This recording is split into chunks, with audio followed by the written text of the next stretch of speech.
Hello guys, welcome to the pre-market analysis. So this is 23rd of April. Now, before we begin, let's try to understand what happened in our market yesterday because that will be the base for today's setup, and then we will discuss overnight developments and the current scenarios and everything. Okay.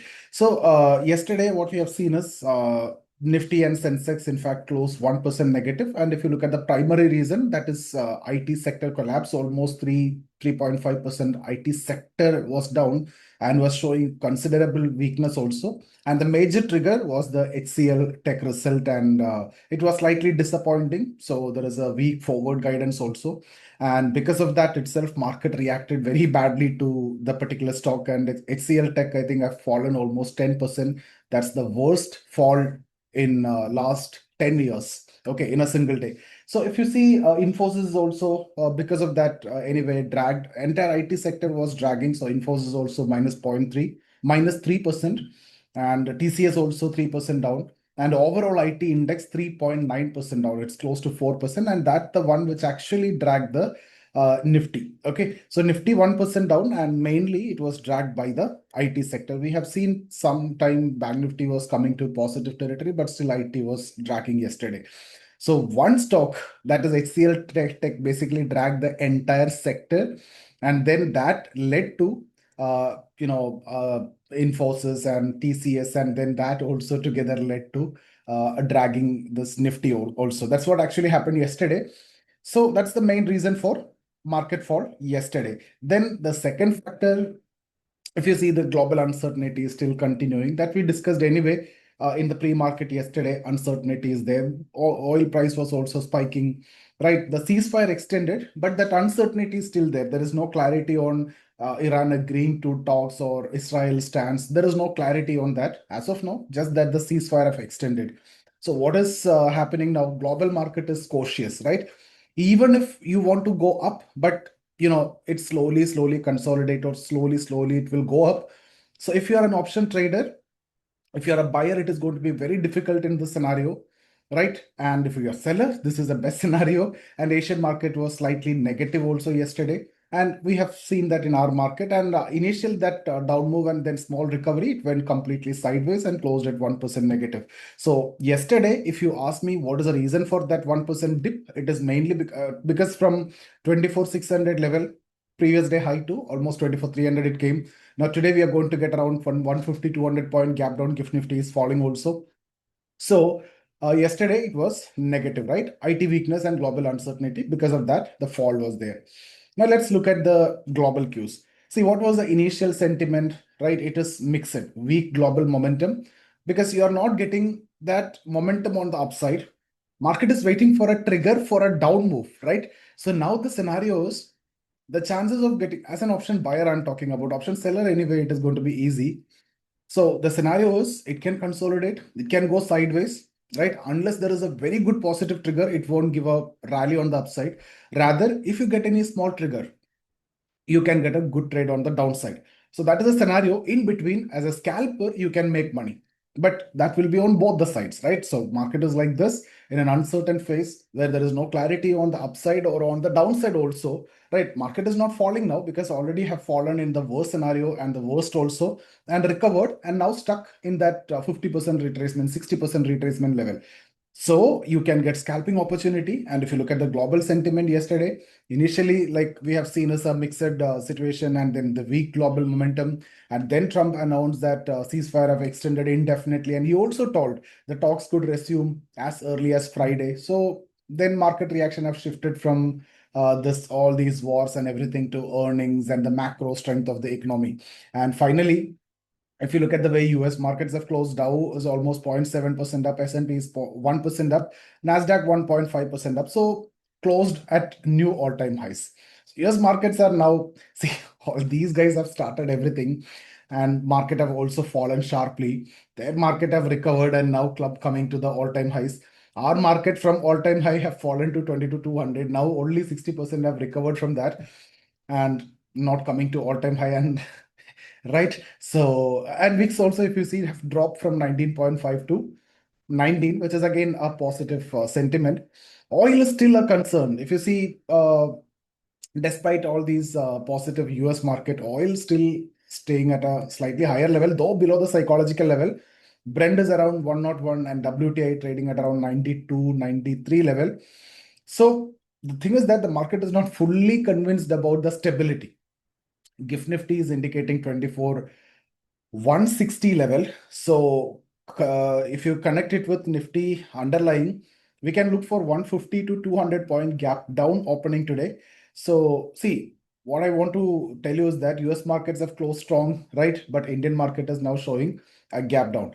Apart from that, RBI Monetary Policy Committee meeting minutes also we can discuss. So the observations, this US-Iran conflict, the war is impacting India significantly. What is happening? Higher oil cost, and because of that, higher forex outflow, and that is pressurizing rupee, and that is also affecting the current account deficit and the trade deficit. Higher the freight cost, right? And insurance cost is also higher. So there is a possibility of supply chain disruptions. Because of that itself, the inflation outlook is revised to higher, which is 4.6%. But even this is very comfortable. RBI tolerance level is 4 plus or minus 2. Right, it should not go beyond 6. It should not come below 2 also, because inflation coming below 2 is also not a good sign. That is indicating lack of growth actually. A stable level of inflation is very much required, that the country is progressing, growth is there, people have the spending capacity. If inflation coming down means what? Growth is also coming down and people don't have the spending capacity, there is no demand in the market. So inflation is required, but a stable level of inflation is what is required. That is an entirely different economic concept. That let's not get into that. That's something which is purely academics. So if you see growth outlook also, no, not much change, but maybe because of that, inflation risk is there. Apart from that, additional risk, that is again geography, the ocean warming cycle, right? So if you see this El Nino, the frequency is normally every 2 to 7 years. So that will have a huge impact on monsoon. And see, our economy is completely depending upon monsoon, because our economy completely depending upon agriculture, and agriculture depending upon monsoon. So if something happens there, that will directly affect agriculture. So that is also this year, there is some uncertainty, right, which is expected. Last year we got beautiful monsoon, so agriculture was doing good. Now this year, that uncertainty is also there. So the final implication, because of this supply chain disruptions and potential issue with the monsoons also, inflation pressure is there, right? So that is why RBI increased the forecast. So now there is no chance of rate cuts or anything. Even there is a possibility that RBI may increase the rates also. So that's why, despite US rally, GIFT Nifty is negative, and we are looking for a gap down opening of 150 to 200 point, unless it is getting some correction, before our market opening, right? So when I'm doing this video, this is a present scenario. If you look at the ADRs, HDFC Bank ADR is slightly negative, ICICI is slightly negative. So see, banks are slightly stable, relatively stable. But IT, if you see, Infosys 1% down, Wipro is even more negative. So IT is globally also weak, locally also weak, right? So IT again maybe dragging, but let's see if there is any recovery which is going to happen today. Coming to institutional data, FIIs have sold almost 2,000 crore yesterday. DIIs also sold yesterday 1,500 crore. Normally DIIs support the market, but now FIIs and DIIs both sold yesterday. That's very important, which means yesterday's market there were no institutional support. If you look at open interest data, call additions are 26%, puts are at 10%, which means what? More calls. In fact, double the put is call addition at higher level. So 24,600, 24,500 looks like now going to be a very major resistance, as now it is going to come to 24,200 level. So again, 300 to 500 range is going to be a very good resistance, tight resistance, tough fight you will get there to cross that level. Once it is crossed, and once this 24,600 level also crossed, then we will get a good momentum. But chances are very less, especially in this week expiry. Now, PCR, if you see, it fell from 1.13 to 1. 1 means it is neutral, but still it was very positive, right? 1.13. But from there, it came to neutral. That is not a good sign. Now, that's a kind of bearish bias is increasing. If you look at participant positioning also, clients are 17% bullish as usual, FII is 15% bearish, prop traders are slightly turning bearish. So it's a classic setup, right? Retailers are bullish and smart money is cautious. There are events also, earnings of Infosys, Tata, Aditya Birla, Adani Energy, and all these are there. Keep a watch on that. Let's not get into that. So technicals I've already discussed. If you see yesterday, almost 100-point gap down and closed at around 24,380, a bearish candle, which is showing a selling pressure. So a higher high, that higher low, that structure is intact and still above the short term and medium term moving averages, but still below that 100 and 200 moving averages. RSI is slightly dropped, right? But still it is above the reference line of 40, which is again looking good.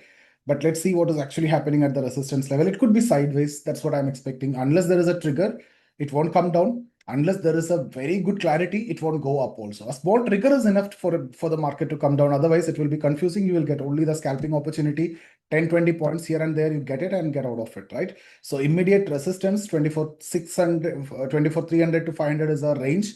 500 is a strong resistance. 600 is a recent high. That could also be a big resistance. Support 24,200, but it is opening below that. So I'm looking for 24,000 as a support. 24,000, 24,500 is the range, right?